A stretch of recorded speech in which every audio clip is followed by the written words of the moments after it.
लगभग 9 से 10 पाठशाला चल रही है। ऐसे महान गुरुओं को मेरा कोटि नमन। जयकारा गुरुदेव का, जयकारा गुरुदेव का। बाल संस्कार पाठशाला में भाग 1 से भाग 6 तक की क्लासेस चलती है। वार्षिक परीक्षाएं होती हैं और प्रमाण पत्र भी दिए जाते हैं। हम सभी को पता है कि पाठशाला ही ज्ञान की प्रथम सीढ़ी है। इसलिए यहाँ बैठे सभी धर्म के मित्रों से मेरा अनुरोध है कि प्लीज समाज के सभी जैन बच्चों को पाठशाला जरूर भेजें। दोनों ही मंदिरों में 50 में भी और 27 में भी निरंतर हर सप्ताह पाठशाला चल रही है। प्लीज अपने सुविधा अनुसार अपने बच्चों को पाठशाला जरूर भेजें। और आज उसी पाठशाला के छोटे छोटे बच्चे और स्वागत युवा क्लब आपके सामने जैन धर्म के अनुसार हनुमान भगवान के जीवन पर आधारित एक नाटिका प्रस्तुत करने जा रहे हैं। नाटिका प्रस्तुत करने जा रहे हैं। मैं चाहूंगा कि छोटे छोटे बच्चों को प्लीज आप सब प्रोत्साहित करें। उनके परफॉर्मेंस में तालियां बजती रहनी चाहिए। अब मैं बुलाना चाहूंगा पाठशाला की एक छोटी सी छात्रा अपने दद्दू से कुछ वार्तालाप कर रही है। चलो देखते हैं। प्लीज आगे मेरा वापस अनुरोध है, प्लीज शांति बना के रखें। बच्चों को आपका सपोर्ट चाहिए और आगे से बच्चे जितने बैठे हैं वो प्लीज शांति बना के रखें। बच्चे आप लोगों से बहुत रिक्वेस्ट है, आप जितने बच्चे प्ले करेंगे प्लीज चुप रहिएगा, ठीक है? अरे ये टीवी क्यों नहीं ऑन हो रहा है? ये आजकल के बच्चे भी ना एक भी चीज ठीक तरीके से नहीं रख सकते। अरे बिटिया, ओ बिटिया। अरे दद्दू, क्या हुआ? अरे बिटिया जरा देख तो, ये टीवी क्यों नहीं चल रहा है? मैं कितनी देर से कोशिश कर रहा हूँ। अरे क्या दद्दू, आप भी बस सारा दिन टीवी ही देखना है आपको। और मुझे क्या पता है टीवी क्यों नहीं चल रहा है। वैसे भी मेरे पास टाइम नहीं है। टाइम नहीं है? ऐसी भी क्या बिजी है? अरे दद्दू, आपको नहीं पता आज मंदिर जी में पाठशाला के छोटे छोटे बच्चों द्वारा एक भव्य नाटिका प्रस्तुत की जाने वाली है। बस वही देखने जा रही हूँ। अरे वाह, नाटिका? कौन सी नाटिका? नाटिका का नाम है हनुमान चरित्र, जिसमें विशिष्ट पद के धारी मोक्षगामी श्री हनुमान जैन दर्शन के अनुसार जीवन चरित्र दर्शाया जाएगा। अरे हाँ, मैंने रामायण में देखा था। वो महाबलशाली थे। उन्होंने अपनी लंबी पूंछ से पूरी लंका को जला दिया था। उनका मुख बंदर के जैसा था और उनके हाथ में हमेशा गदा रहती थी। अरे नहीं दद्दू, जैन दर्शन के अनुसार हनुमान जी कोई वानर नहीं, अभी तो वानर वंश के एक महापुरुष थे जो उसी भव से मोक्ष भी गए। अच्छा, वो वानर नहीं थे? पर तुझे ये सब कैसे पता? अरे दद्दू, ये बात तो हमें पाठशाला में ही बताई गई थी। पाठशाला में हमें बहुत सी ज्ञान की बातें बताई जाती हैं। पाठशाला जाकर तू बड़ी होशियार हो गई है। क्या तू मुझे हनुमान की पूरी कहानी सुनाएगी? हाँ दद्दू, तो आज से हजारों वर्ष पूर्व मुनि सुव्रतनाथ भगवान के काल में आदित्यपुर नगर के पराक्रमी विद्याधर पवन कुमार का विवाह राजा महेंद्र की अति गुणवान और परम सुंदरी पुत्री अंजना से हुआ। किंतु दुर्भाग्यवश उन्हें यह भ्रम हो गया कि देवी अंजना किसी और से विवाह करती है। बस फिर वे उनसे विमुख हो गए और सदा कठोर व्यवहार करने लगे। अरे यह तो बड़ी दुख की बात थी। हाँ दद्दू, और इसी प्रकार उनके विवाह के कई वर्ष बीत गए। फिर एक दिन जब पवन कुमार लंकापति रावण की सहायता के लिए युद्ध लड़ने गए, तब रात में एक चकवा और चकवी का वियोग देखकर उन्हें ये एहसास हुआ कि देवी अंजना निर्दोष है। तो क्या फिर वो अपनी रानी से मिलने और उनसे क्षमा मांगने के लिए गए थे? हाँ दद्दू, वे रात्रि में देवी अंजना से मिलने गए, अपनी भूल की क्षमा भी मांगी और साथ ही यह आश्वासन भी दिया कि वे जल्द ही युद्ध स्थल से वापस लौट कर आएंगे। अरे वाह, फिर तो अंजना के सारे दुख मिट गए होंगे। नहीं दद्दू, इसके बाद देवी अंजना पर गर्व प्रकट हो गया, जिसके कारण उनकी सास ने उन पर शील का दोष लगाकर उन्हें महल से बाहर निकाल दिया। अरे बहुत ही कठिन समय होगा उनके लिए। हाँ दद्दू, सभी ने देवी अंजना का त्याग कर दिया। फिर एक दिन जब देवी अंजना अपनी सखी बसंतमाला के साथ जंगल में भटकी रही थी कि तभी उन्हें एक मुनिराज के दर्शन हुए। देखते हैं आगे क्या हुआ। हाँ बिटिया, चलो।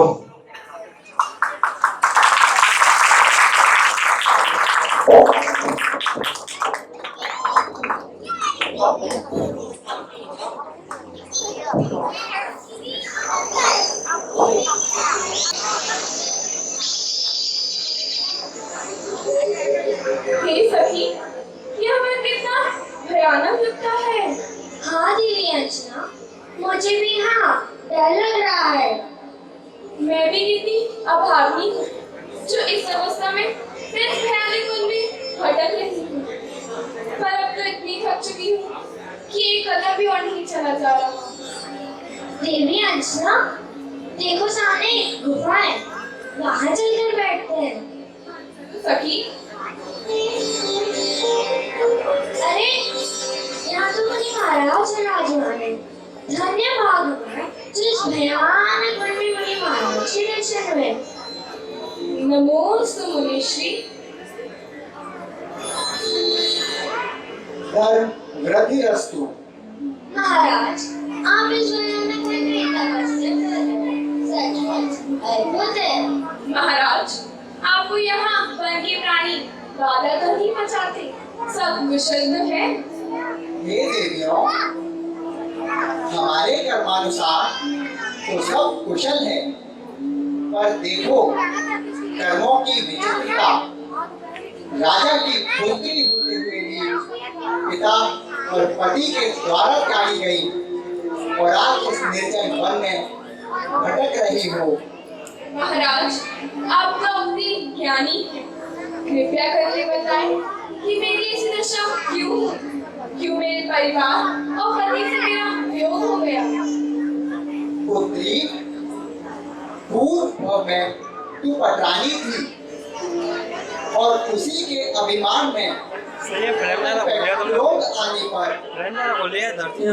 जिनेंद्र भगवान की प्रतिमा को पानी के जल में छुपा दिया था।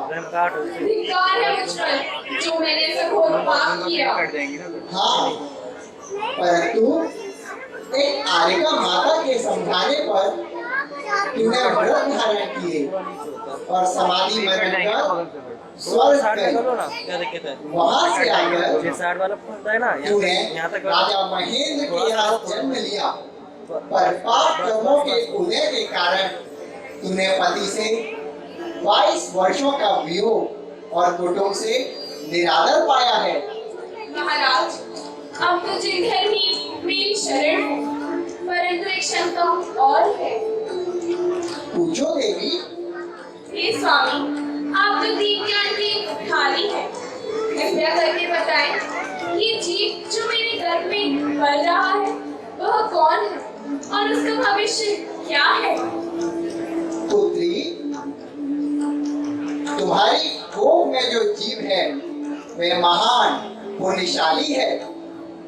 इस जीव में पूर्व भव में तीर्थंकर विमलनाथ भगवान के शरण में वैराग्य होने पर दीक्षा ले ली थी और मुनि बनकर कठिन तप किया था। हो, ये तो अद्भुत। मैं भी कितनी पुण्यशाली हूँ जो ये जीव मेरे गर्भ में आया। हाँ पुत्री, ये कोई साधारण जीव नहीं, ये इस संसार में विशिष्ट पदों का धारी होगा और इसी भव से मोक्ष को प्राप्त करने वाला होगा। महाराज, क्या देवी अंजना अपने पति से कभी दोबारा मिल पाएंगी? हाँ, अवश्य। कुछ ही दिनों में इनके पति कौंडिन्य इनसे आकर मिलेंगे। क्या ये सचमुच सत्य है महाराज?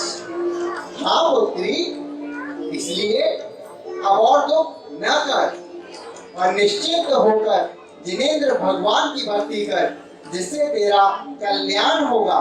नमोस्तु मुनिश्री। बोलो परम पूज्य अमित पति महाराज की जय।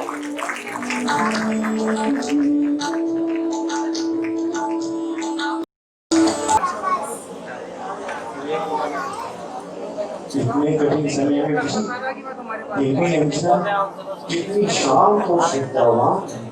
देखना जल्द ही उनके दुखों का अंत होगा। हाँ दत्तू, जो जिनेंद्र भगवान में सच्ची श्रद्धा रखता है उसका तो जंगल में भी मंगल होता है। हाँ, पर जिस महाप्रतापी जीव के बारे में मुनिराज बता रहे थे, क्या उसका जन्म जंगल में ही होगा? हाँ दत्तू, उस महापुण्यशाली जीव का जन्म जंगल में ही होता है। देखते हैं आगे क्या हुआ। हाँ भैया, चलो।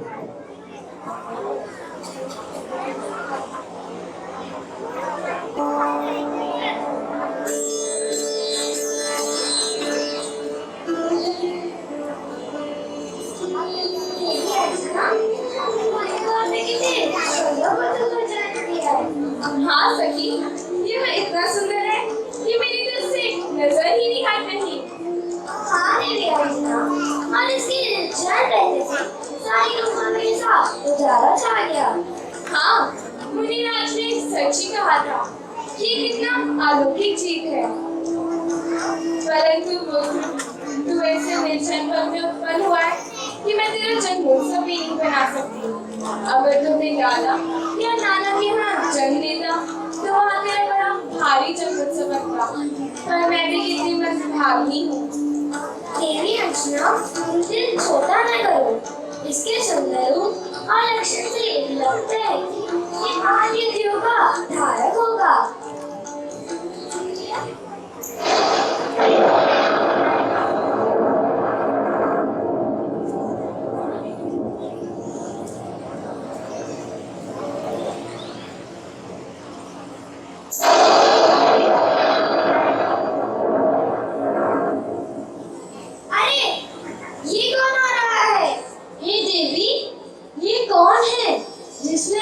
इतने सुंदर बालक को जन्म दिया है और इस भयानक वन में क्या कर रही है?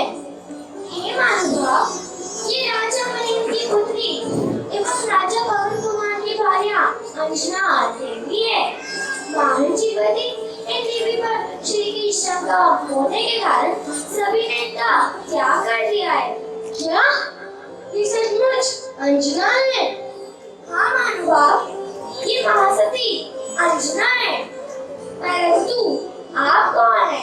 अपना परिचय दीजिए। मैं हनुद्वीप का राजा प्रतिसूर्य हूँ और अंजना मेरी भांजी है। बहुत समय बाद देखने के कारण शायद यह मुझे पहचान नहीं पा रही है।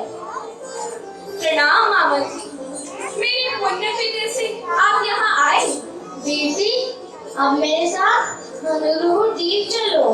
वहाँ हम बालक का जन्मोत्सव भली भांति करेंगे। हाँ मामा जी, चलो चलते हैं।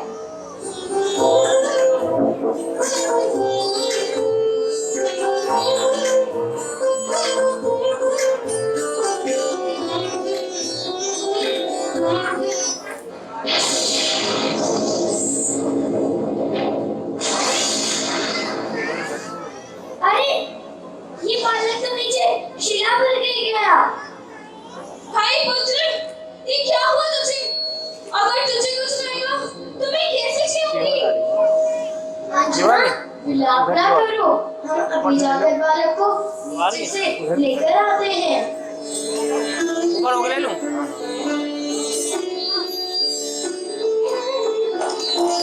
अरे, ये शिला तो टूटकर चकनाचूर हो गई और ये बालक तो नीचे नाम से खेल रहा था। ये बालक तो महावर्ज रूप है, जिसके गिरने से एक शिला तक चूर चूर हो गई। वो महाबली हनुमान की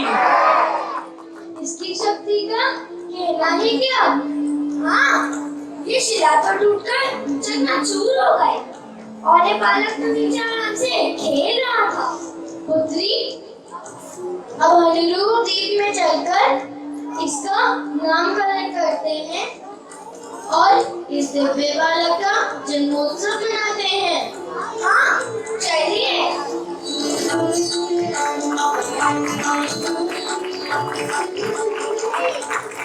अरे वाह, नवजात शिशु के गिरने से कठोर शिला भी चूर हो गई। हाँ दत्तू, मोक्षगामी महापुरुषों का शरीर तो होता ही वज्र वृषभ नाराज सेनन वाला है। उनके अपरिमित बल और सामर्थ्य का वर्णन नहीं किया जा सकता। हाँ, पर उस महाप्रतापी जीव का नाम क्या रखा गया? शिला को चूर कर देने के कारण उनका नाम वज्रांग पड़ा। पर्वत की गुफा में जन्म लेने के कारण वे श्री शैल के नाम से भी जाने गए और अपने पिता के नाम पर उनका नाम पवन पुत्र भी पड़ा। साथ ही हनुरूह द्वीप में पालन पोषण होने के कारण वे पूरे लोक में हनुमान के नाम से प्रसिद्ध हैं। तो क्या फिर हनुरूह द्वीप उनके जन्म के समय उत्सव नहीं मनाया गया? हाँ दत्तू, चलो हम भी चलते हैं और देखते हैं उनके जन्मोत्सव का मनोरम दृश्य। हाँ बिटिया, जल्दी चलो।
छोटे छोटे बच्चों के लिए इन्होंने इस नाटक के लिए इस प्ले का।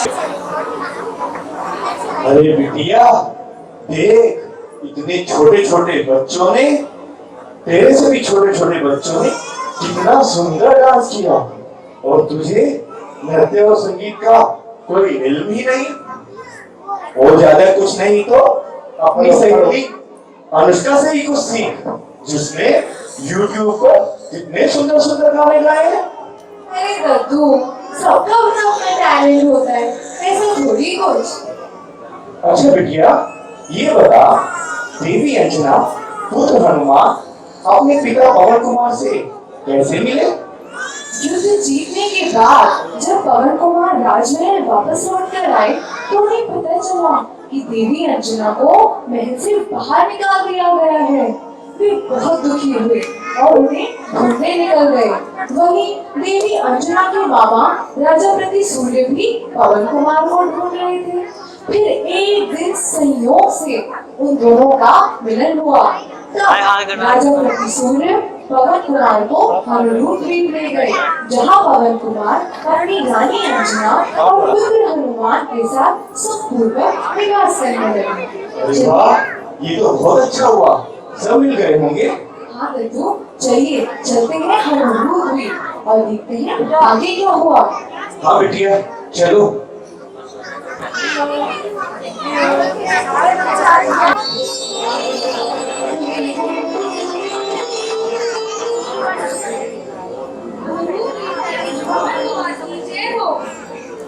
कहो तू कहाँ से आए हो? महाराज, मैं लंकापति रावण के घर से आया हूँ। तुम हमारे लिए क्या संदेश लाए हो? महाराज, रावण ने आपको संदेश भेजा है कि राजा वरुण ने उनकी आज्ञा भंग कर दी है और अब हमने उन पर चढ़ाई कर दी है। जिस तरह आप लोगों ने पिछली बार भी हमारी युद्ध में सहायता की थी, उसी तरह आज भी हम आपसे सहायता की अपेक्षा करते हैं। कृपया अपनी सेना देकर शीघ्र आए।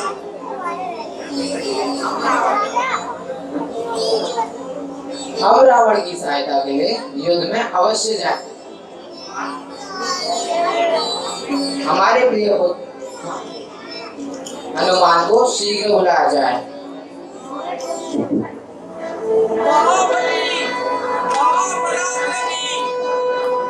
महाबली, महापराक्रमी पवन पुत्र हनुमान पधार रहे हैं।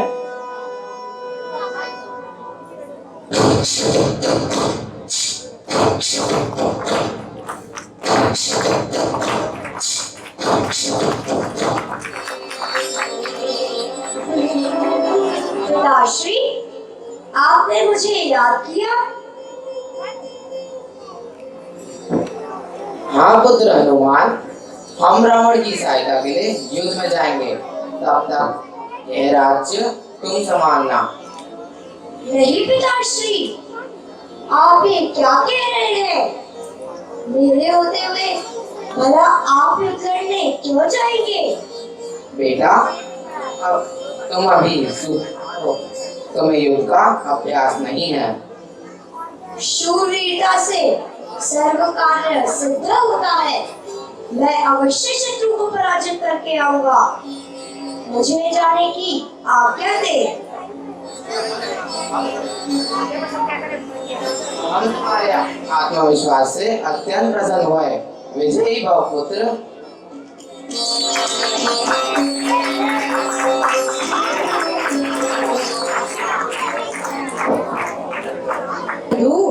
क्या सोच रहे हो? अरे बिटिया, एक बात बता, ये रावण तो राक्षस था ना, जिसके 10-10 सर थे। उस बेचारे को तो अपने 10 मुंह के दांतों का मंजन करने में पूरा घंटा लग जाता होगा। जैन दर्शन के अनुसार रावण कोई राक्षस नहीं था, बल्कि उसका सिर्फ जन्म राक्षस वंश में हुआ था और ना ही उसके कोई 10 सर थे। वह तो विद्याधर और प्रतिनारायण था, जो 3 खंड का अधिपति था, साथ ही अत्यंत रूपवान, जिन धर्म का अनुयायी और विद्वान था। और ये हनुमान तो भी जुआ लगते हैं। क्या ये राजा वरुण से युद्ध कर पाएंगे? चलिए दद्दू, देखते हैं कि कैसे रावण और हनुमान मिलके वरुण से युद्ध करते हैं। हाँ बिटिया, जल्दी चलो।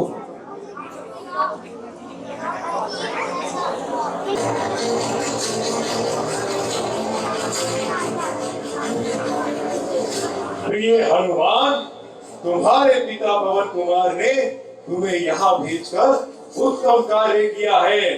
इस संसार में तुम्हारे जैसा पराक्रमी दूसरा कोई भी नहीं। कहे हमारे लिए क्या किया है महाराज? हनुमान, ये राजा वरुण अपने 100 पुत्रों के साथ हमसे युद्ध करने आ रहा है। चलो आज हम मिलकर इसे सबक सिखाते हैं। जो आज्ञा महाराज, आज तो मैं शत्रु को पराजित करके ही यहाँ से जाऊंगा। क्यों रावण, क्या तू जानता नहीं कि मैं राजा वरुण और मेरे 100 पुत्र आज तुझे रणभूमि से जीवित नहीं जाने देंगे, फिर भी तू मुझसे युद्ध करने आ गया?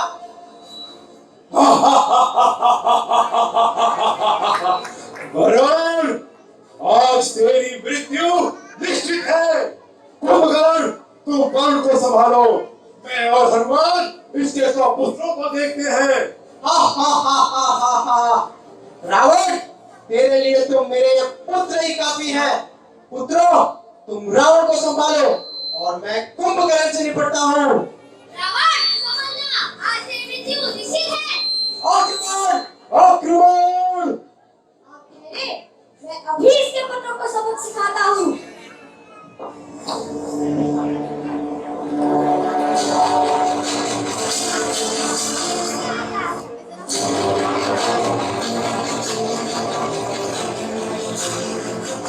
अरे, हनुमान ने तो मेरे पुत्रों को परास्त कर दिया। हाय मेरे प्रिय पुत्र रावण, अब मैं तुझे नहीं छोड़ूंगा। हनुमान, तुम पीछे हटो, इस वरुण को तो मैं संभालता हूँ।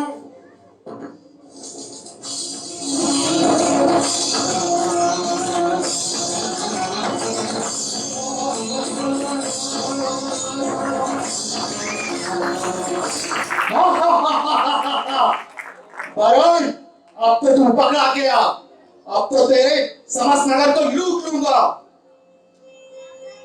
नहीं कुंभकर्ण, ये तो दुराचार है।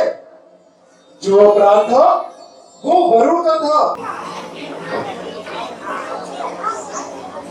युद्ध का दृश्य देखकर तो मुझे अपना समय याद आ गया। अपने समय में मैं 5-5 पहलवानों को ऐसे ही पटक नहीं दे देता था। अरे दत्तू, आप भी ना कहाँ की बात कहाँ ले गए? अरे बेटा, आज मुझे पता चला रावण और हनुमान तो मित्र थे। हाँ दत्तू, जैन दर्शन के अनुसार हनुमान का विवाह रावण की बहन चंद्रनखा की पुत्री से हुआ, फिर राजा सुग्रीव की पुत्री पद्मरगा से भी हुआ, और उसके बाद कई राजाओं ने अपनी पुत्रियों का विवाह हनुमान जी से कराया। अच्छा, तो उनके विवाह के समय में उनके राज्य के लोगों ने उत्सव नहीं मनाया? हाँ दत्तू, उस समय उनके राज्य में बड़ा भारी उत्सव हुआ था। चलो चलो हम भी चलते हैं देखने। हाँ बिटिया, जल्दी जल्दी चलो।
सुंदर नृत्य था।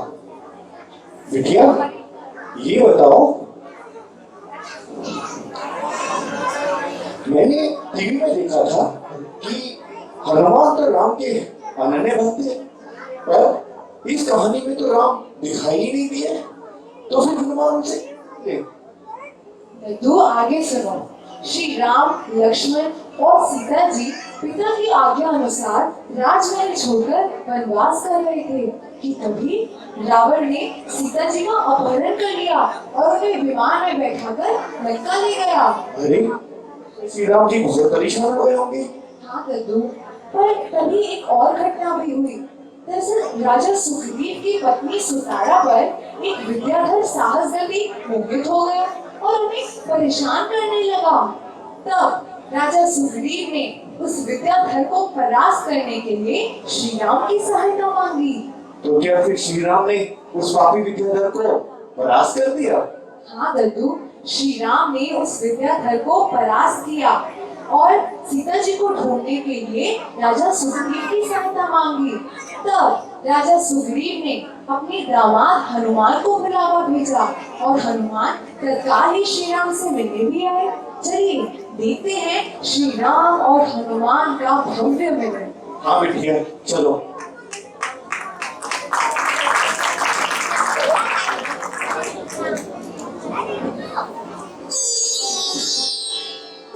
भगवान राम की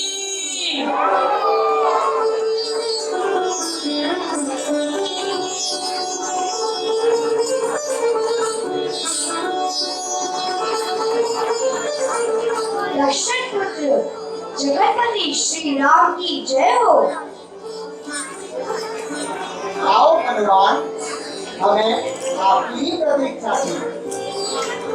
हे देव, हमने जैसी महिमा आपकी सुनी है, आज प्रत्यक्ष देख ली। आप जिनेंद्र भगवान के परम भक्त, सभी जीवों के दयालु, महापराक्रमी एवं गुणों के समूह है। आपके दर्शन से मेरा जीवन धन्य हुआ। पवन पुत्र हनुमान, आप भी जिन धर्म में प्रगाढ़ श्रद्धा रखने वाले हमारे साधर्मी हैं, हमें भी आपसे मिलकर अत्यंत प्रसन्नता हो रही है। महाराज, हमें संदेश मिला, आपने हमारे ससुर जी सुग्रीव का दुख दूर कर हम पर परम उपकार किया है। अब हम आपकी क्या सेवा कर सकते हैं? हे वत्स, तुम तो जानते ही हो कि हमारी प्राण प्रिय सीता को रावण घर कर ले गया है। रावण तुम्हारा मित्र है, इसलिए तुम उसको जाकर समझाओ और सीता को हमारा संदेश दो। मैं अवश्य सीता माता को आपके पास लाऊंगा और लंकापति को समझाऊंगा। हे वायुपुत्र, हमें बस आपका ही सहारा है। सावधानी पूर्वक लंका में जाना, लंका के कोट द्वार को फेरना इतना आसान नहीं है। आप चिंता न करें लक्ष्मण, जिसे जिनेंद्र भगवान की शरण हो उसके लिए इस संसार में कोई भी कार्य मुश्किल नहीं। हनुमान, हनुमान, सीता को हमारा संदेश देना कि हे महासती, आपके वियोग से श्री राम का चित्त एक क्षण के लिए भी शांत नहीं है। वे आपको शीघ्र लेने आएंगे।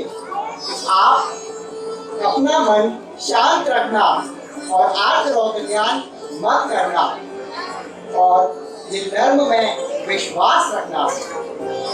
मैं अवश्य सीता माता को आपका संदेश पहुंचा दूंगा। हाँ हनुमान।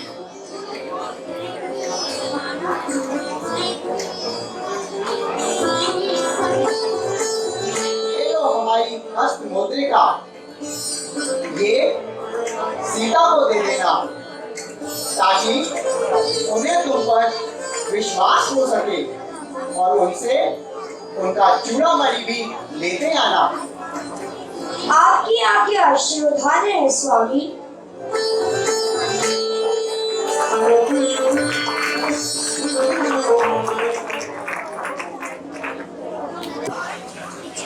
भैया एक बात बताओ, ये हनुमान जो लंका में उड़कर गए थे, क्या ये वास्तव में उड़ सकते थे? हाँ दद्दू, श्री राम एक विद्याधर जो थे। ये विद्याधर क्या होता है? विद्याधर वे होते हैं जो अपनी विद्याएं सिर्फ करके शक्तियां प्राप्त करते हैं, जैसे रावण भी एक विद्याधर था। अच्छा, ये तो एक नई बात पता चली मुझे। हाँ, हनुमान जी अपनी विद्याओं के बल पर आकाश मार्ग द्वारा लंका पहुंचे, जहाँ उन्होंने कोट द्वार भेदकर उस उद्यान में प्रवेश किया जहाँ रावण ने सीता जी को रखा था। चलिए देखते हैं कि कैसे श्री हनुमान पहली बार माता सीता के दर्शन करते हैं। हाँ बेटिया, चलो।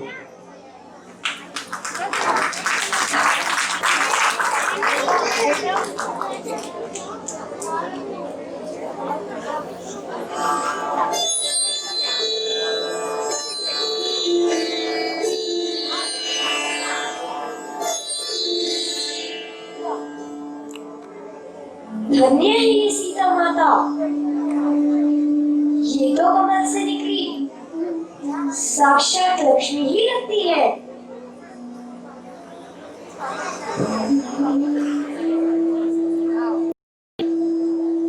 परंतु यह तो दुख के सागर में डूबी हुई है। मैं इन्हें श्री राम से अवश्य मिलाऊंगा। श्री राम की मुद्रिका यहाँ रख देता हूँ ताकि सीता माता इसे पहचान सके।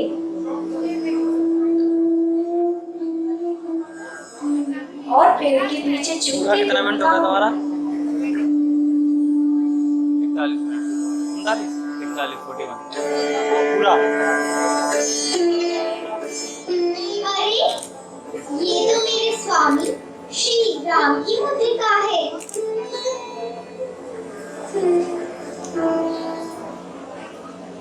लेकिन आज तो बड़ी प्रसन्न लग रही है। अब लोग के स्वामी रावण को भी अपना ले। हेमंतोती, आज मेरे स्वामी का संदेश आया है। वे आनंद से हैं, इसलिए मैं प्रसन्न हूँ। स्वामी का संदेश? ये क्या कह रही हो? हाँ, आज मेरे स्वामी का संदेश आया है। बहुत बच्ची कौन है जो मेरे स्वामी की ओर मुद्रिका लाया है? मेरे भाई कृपया प्रकट हो।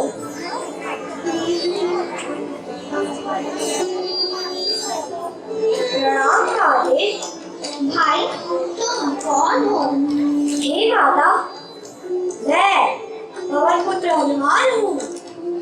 श्री राम ने मुझे संदेश भेजा है कि वे आपके ही दर्शन को प्राण रखते हैं और जल्द ही आपसे उनका मिलन होगा।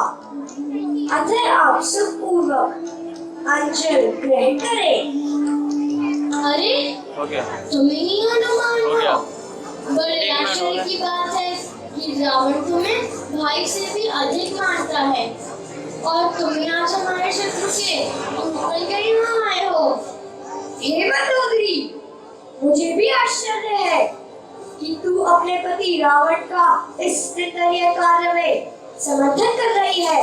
हनुमान, मेरे स्वामी रावण को अब तक पता चल गया होगा कि तुम यहाँ दूध बनकर आए हो। वह तुम्हें अब छोड़ेगा नहीं। मंदोदरी, क्या तुम मेरे स्वामी राम और उनके भाई लक्ष्मण का पराक्रम नहीं जानती? वे अभी समुद्र पार करके तेरे पति रावण से युद्ध करने आएंगे। तेरे पति की पराजय निश्चित है। मैं तुझे अभी समझ सकती हूँ। मंदोदरी, अपनी सीमा का उल्लंघन मत कर। हनुमान, अब तू सावधान हो जा। रावण के आदेश पर मेरे पुत्र इंद्रजीत और मेघनाथ तुझे बंदी बनाने आते ही होंगे। अब तू नहीं बच सकता। हा हा हा हा हा।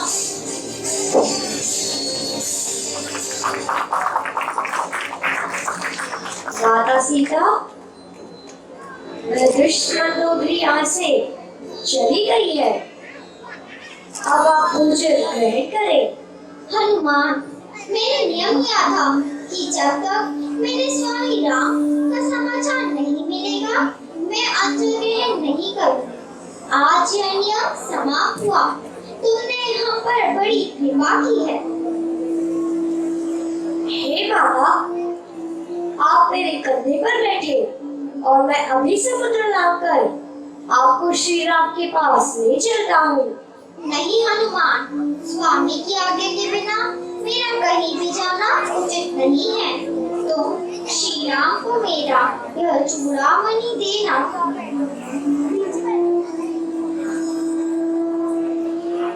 कहना कि आपके यत्न से ही हमारा मिलाप होगा। जो आज्ञा माते। बोलो महासती सीता की जय।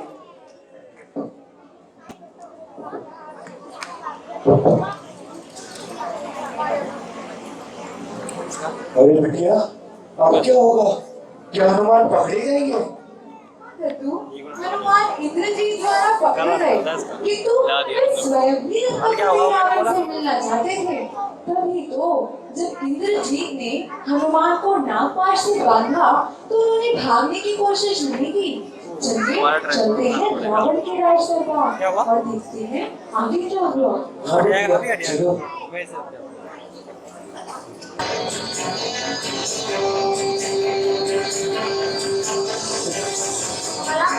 महाराज की जय हो। मेरे पराक्रमी पुत्र इंद्रजीत, हमें पूर्ण विश्वास था कि तुम हनुमान को अवश्य पकड़ लाओगे। पिताश्री, ये वानरवंशी हनुमान लंका का कोटद्वार फेंक कर घुस आया था। ये नीच सीता के पास राम का संदेश लेकर गया था और इसने पूरी लंका नगरी को तहस नहस कर डाला, लेकिन मैंने इसे नागपाश में बांध कर ले आया। क्या ये तुमने हमारे साथ अच्छा नहीं किया हनुमान? हे लंकापति, आप तो जिन धर्म में श्रद्धा रखते हैं, देवाधिदेव श्री शांतनाथ भगवान के परम भक्त है और समस्त शास्त्रों के ज्ञाता है, और स्त्री को रखने का ये निंदनीय कार्य आपको शोभा नहीं देता। तुमने हमारे साथ स्वामी द्रोह किया है, इससे बड़ी मूर्खता और कुछ नहीं हो सकती। हे लंकापति, तुम्हें अगर अपने जीवन से प्रेम है तो सीता माता को लौटा दो।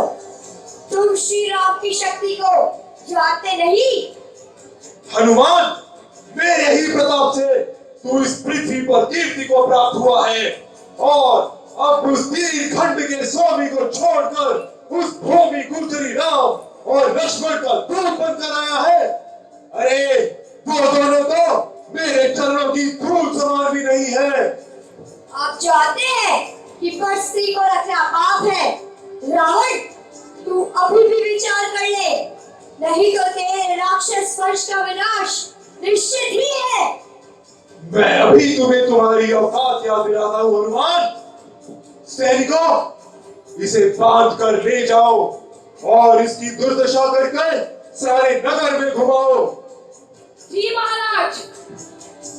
समस्त लंका नगरी को पता लग जाना चाहिए कि रावण के विरुद्ध जाने वाले की दशा क्या होती है। हा हा हा हा हा हा हा हा। चलो हनुमान, अब तो मैं समस्त लंका नगरी की सैर कराता हूँ। सैनिक, तुम्हें तो आज मैं पाताल लोक की सैर कराऊंगा, पर पहले मुझे पकड़ तो सही। हा हा हा हा हा। अरे ये तो भाग रहा है, मैं भी इसे पकड़ लूंगा। सावधान हो जाओ सैनिक।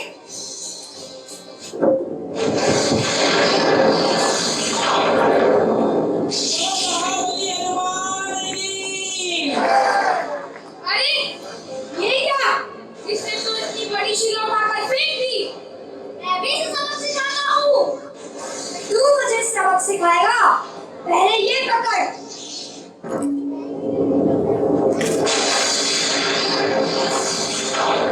अरे इसने तो इतना विशाल पेड़ उखाड़ कर फेंक दिया। सैनिक, तुम्हारे महाराज की स्वर्णमयी नगरी को आज मैं खंड खंड कर दूंगा। रुको हनुमान, ये क्या कह रहे हो? हा हा हा हा हा। ये गया रावण का राजभवन।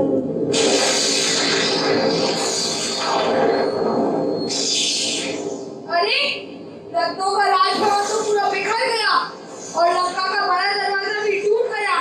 रुको हनुमान, मैं तुम्हें आगे बांध दूंगा। तू मुझे बांधेगा? मुझे पकड़ना असंभव है। हा हा हा हा हा।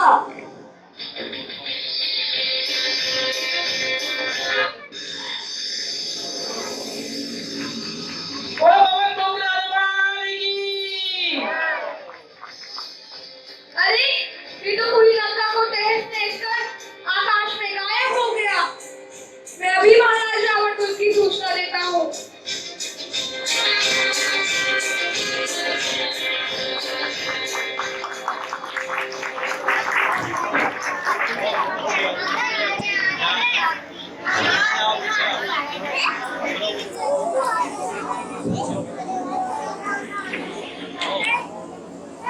हमारे मोदी जी को तो पाकिस्तान पर एयर स्ट्राइक करने के लिए कितने सारे विमानों को भेजना पड़ा था, और यहाँ अकेले हनुमान ने पूरी लंका को तहस नहस कर दिया। हाँ दद्दू, हनुमान थे ही इतने महाबलशाली। हाँ बेटा, बड़े दुख की बात है, रावण ने हनुमान की बात नहीं मानी। रावण था ही बड़ा दुष्ट। नहीं दद्दू, ऐसा नहीं था। रावण ने एक श्रेष्ठ कुल में जन्म लिया था। वह जिनेंद्र भगवान का अनन्य भक्त था और परम दयालु भी। अच्छा, तो फिर उसने सीता जी के हरण का दुष्कर्म क्यों किया? दद्दू, संसार में कर्मों की गति भी विचित्र है। उसकी बुद्धि भ्रष्ट हो गई थी जो उसने ऐसा कार्य किया, किंतु इसके बाद उसे इस बात का एहसास भी हुआ कि जो वो कर रहा है वह सही नहीं, किंतु अहंकार के कारण उसने श्री राम से युद्ध करने का निर्णय लिया। चलिए देखते हैं श्री राम और रावण का महायुद्ध। चलो बिटिया।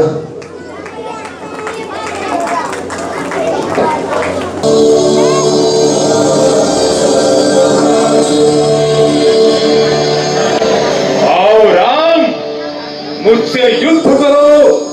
मैं लंकापति रावण तुम्हें युद्ध के लिए ललकारता हूँ। रावण,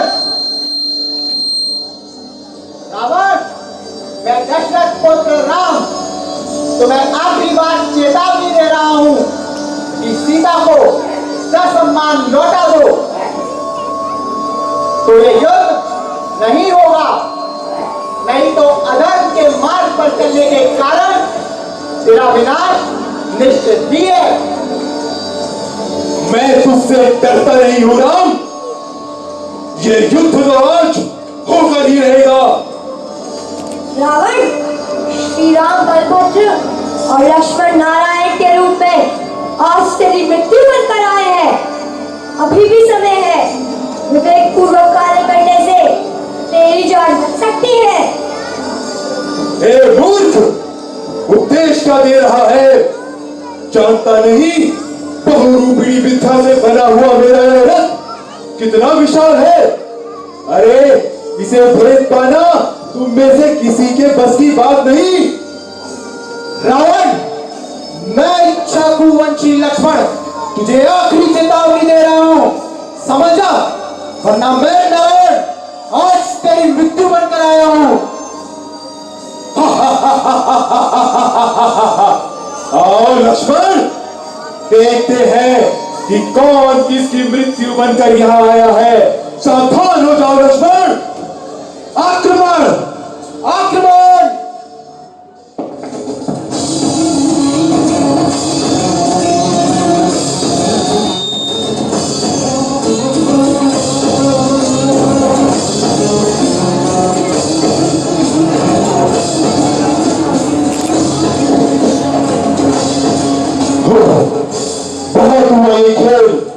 मैं अभी चक्र रत्न चलाकर इस खेल को यहीं समाप्त कर देता हूं।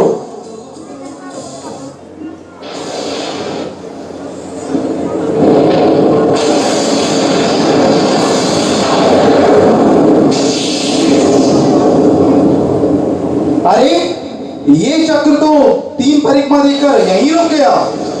नारायण के सामने तेरा यह चक्र किसी काम का नहीं। हे विद्याधर, यदि तुम अभी सीता माता को सौंपकर श्री राम की शरण में आ जाओ तो मैं तुम्हें जीवित छोड़ दूंगा। हमें तेरा कुछ नहीं चाहिए। ए दुष्ट, कर क्या करता है? तू व्यर्थ ही नारायण बने बैठा है। मैं अभी तुम सबको लोक पहुंचाए देता हूं।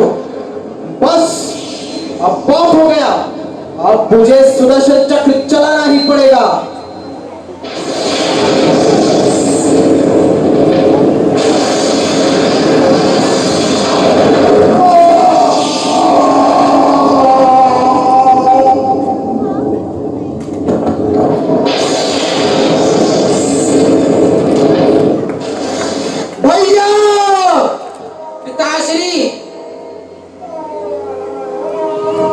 क्या हो गया भैया? मैं आपके बिना कैसे रहूंगा?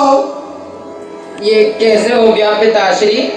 आपके बिना तो ये संसार व्रत ही जान पड़ता है। संसार की दशा विचित्र है। अपने कर्मों के कारण ही रावण की मृत्यु हो गई। आप सब लोग विलाप ना करें। हम सब मिलकर रावण का अति उत्तम अंतिम संस्कार करेंगे। उसके बाद इंद्रजीत और कुंभकर्ण आप इस राज्य को संभालें।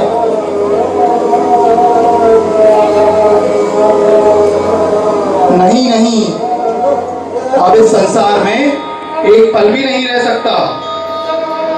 मेरे बड़े भाई 3 खंड के स्वामी वो भी मृत्यु को प्राप्त हो गए, तो मृत्यु से कौन बच सका है? कोई भी नहीं। इस असार संसार में जिन धर्म की शरणी सारभूत है, मैं भी अब जिन दीक्षा ग्रहण करूंगा। इंद्रजीत, आप पूर्व की तरह ही यहाँ सुख से रहें। यह राज, यह संपदा, यह सब आपका है।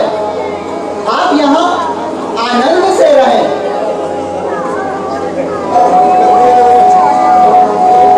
नहीं, अब हमें भोगों से कोई प्रयोजन नहीं। ये भोग तो महादुख देने वाले थे। मोह के मद के कारण मेरे पिता रावण की मृत्यु हो गई। अब मैं भी महाराज कुंभकर्ण के साथ अपना जिन दीक्षा ग्रहण कर अपना आत्म कल्याण करूंगा। आप सभी हमें आज्ञा दें। धन्य है आप दोनों जो जिनेंद्र भगवान द्वारा बताए गए मोक्ष मार्ग को ग्रहण करा। सचमुच जिनधर्म ही हम सबकी शरण है। बोलिए जिनेंद्र देव की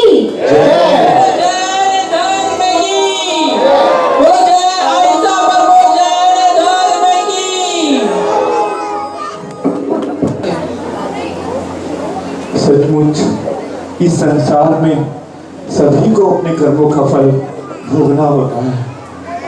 अब आगे क्या हुआ बिटिया? इस युद्ध के बाद संसार से विरक्त होकर रावण के भाई कुंभकर्ण, पुत्र इंद्रजीत और मेघवाहन ने जिन दीक्षा ले ली, और रावण की पत्नी मंदोदरी ने भी कई स्त्रियों के साथ दीक्षा ली। और राम, लक्ष्मण और सीता जी का क्या हुआ? और वीर हनुमान का क्या हुआ? वे हनुमान द्वीप लौटकर अपने परिवार के साथ सुखपूर्वक निवास करने लगे। फिर एक दिन हनुमान सुंदर सुमेरु पर्वत पर जिन मंदिरों की वंदना करने गए। चलो दत्तू, हम भी चलते हैं सुंदर सुमेरु पर्वत। ठीक है बिटिया।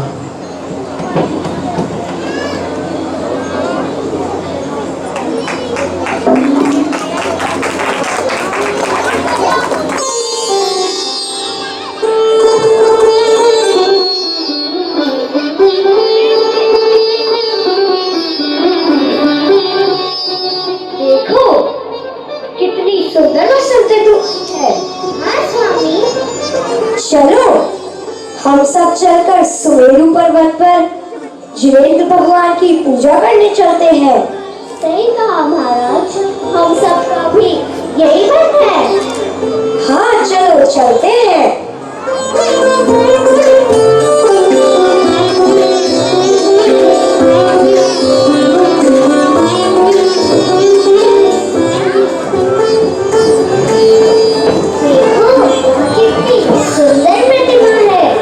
चलो आज हम सब मिलकर जिनेंद्र भगवान की पूजा करते हैं।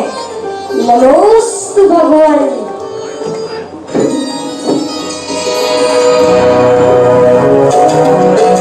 रोग पाप क्षय काम क्षुधातम पाप भव भ्रमण दुखकारी जीत चुके हैं आप जिनेश्वर हुए स्वपर के अघहारी अष्टद्रव्य का अर्घ्य चढ़ाकर करते भक्ति समर्पित हैं। द्रव्यों की क्या कथा आपको हृदय हमारा अर्पित है। ओम ह्रीं श्री वृषभतीर्थंकराय अनर्घ्य पद प्राप्तये अर्घ्यं निर्वपामीति स्वाहा।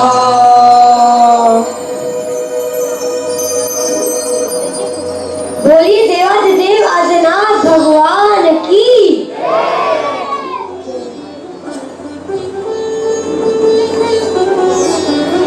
चलो अब हम सब भरत क्षेत्र की ओर वापस चलते हैं।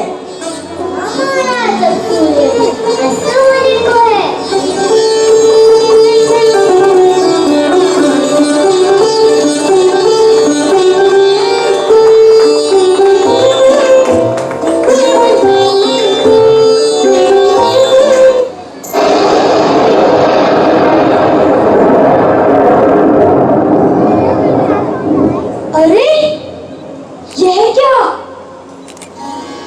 कितना सुंदर तारा टूटकर आकाश में अचानक ही विलीन हो गया।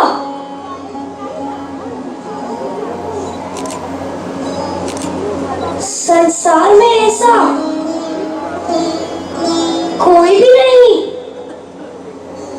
जो काल से बचा हो। बिजली की चमक और जल की तरंग के समान ये शरीर क्षणभंगुर है। ये भोग विलास, सगे संबंधी सब नश्वर है। फिर मैं मोह में फंसकर इस संसार में अनादिकाल से क्यों भटक रहा हूँ?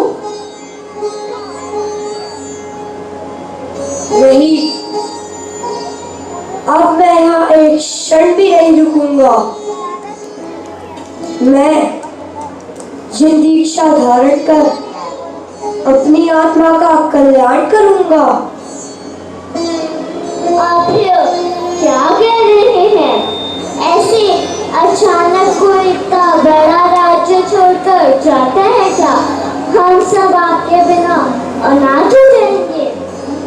नहीं, पूर्व काल में जैसे भरत चक्रवर्ती तपोवन को जाते हैं वैसे ही हम भी जाएंगे और मुनि बनकर तप करेंगे। आप हमें छोड़कर मत जाइए, हम भी आपके साथ जाएंगे। नहीं पुत्र, यहाँ कोई किसी का नहीं। इस संसार में प्रत्येक जीव को अपना आत्म कल्याण स्वयं ही करना पड़ता है। ऐसा ना कहे पिताश्री। पुत्र, अभयराज तुम संभालो और प्रजा का पालन न्याय और नीति से करना। जी पिताश्री।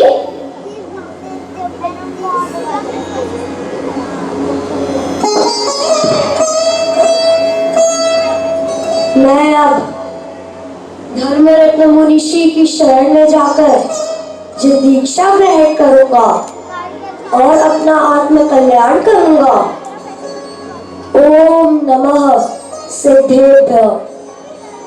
ओम नमः सिद्धेभ्य। बोलो भगवान हनुमान की। ओम नमः सिद्धेभ्य।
महाराष्ट्र की माँ की दुखी पर्वत से मोक्ष पद प्राप्त हुआ। श्री राम और सुग्रीव भी उसी पर्वत से तप करके मोक्ष गए। हम सभी को भविष्य क्षेत्र मांगी तुंगी जाकर अपने जीवन का कल्याण अवश्य करना चाहिए। जय जिनेन्द्र।